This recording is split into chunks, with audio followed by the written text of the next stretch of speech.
Well, a blessed good morning to all of you under the sound of my voice. Welcome to Moments of Inspiration with your friend Minister Rick coming to you from Hatchet Bay, Eleuthera in the Bahamas. What another beautiful day to be alive.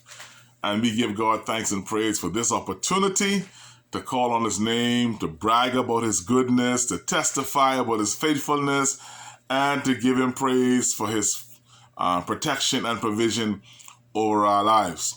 And this morning, as I come to you, I want to talk to you this morning on the subject, you are what you think.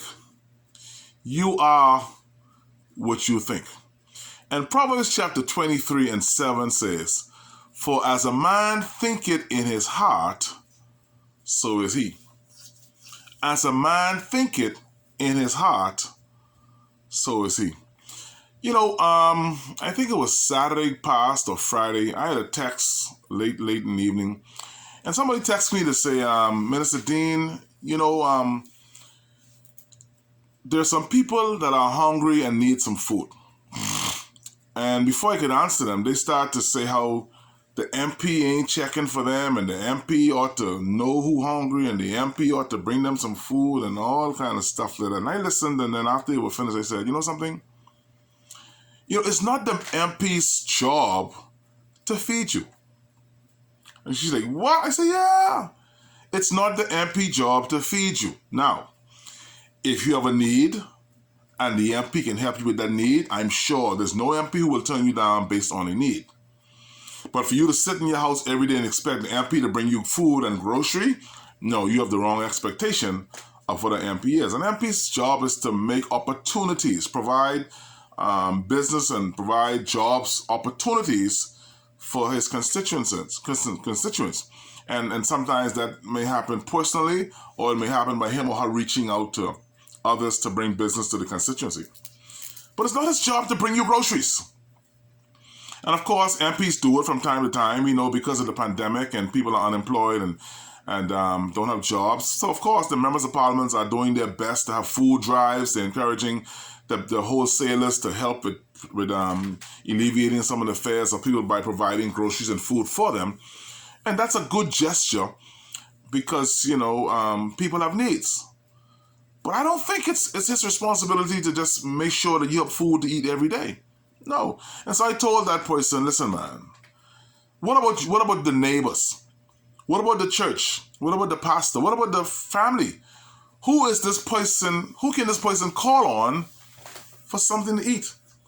And they went all around that and still point their fingers back to the MP. You see, because they were thinking, in their thinking thoughts, they think the MP's supposed to feed them. And so the conversation between us couldn't go no further because I couldn't get them to understand that we are the MP, the church, the neighbor, the family. If you're hungry and you don't have food and you have a neighbor, you knock on your neighbor's door. You call a family member, you call a friend, you call the pastor. Where's the church?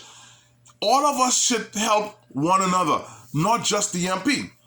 But if you're only thinking a certain way, you will never ever get help. You are what you think. I think I'm above only and not beneath. I think I'm the head and not the tail. David said, I was young and now I'm old. The psalmist David, he said, but I've never seen the righteous forsaken, nor his seed begging bread. Minister Rick will never beg for bread. Because I think in my heart that God is able to do exceedingly abundantly for me, above all I can ask or think, according to the power that worketh in me.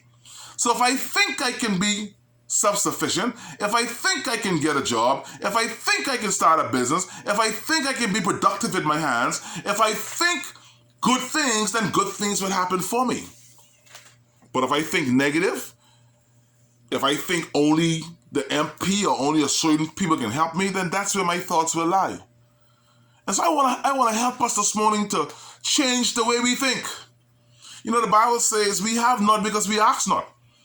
And many of us ask not and have not because we don't have confidence in God. And then we have bad ways. I know people who gamble and they win money. And you know what it is when somebody told me the other day, a friend of mine won $3,000, $1,300 gambling. And they spin it back off.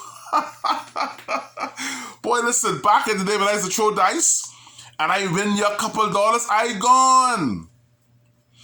It's bad habits that causing many of you to suffer. Bad habits. You get a little money, you go to the number house. You get a little money, you go to the dope house. You get a little money, you go to the rum shop. You get a little money, you have a party. And so your bad habits, your bad way of thinking is what's keeping you down. And then when you don't waste your money and you don't have no money, then you point towards the MP. Oh, the MP! Listen, man. I want to invite you today to change the way you think. As a man think in his heart, so is he. Start thinking that you can help yourself by putting your trust in God. Start thinking you can help yourself by aligning yourself with people who can help you. Start thinking that you can help yourself by changing the way you think.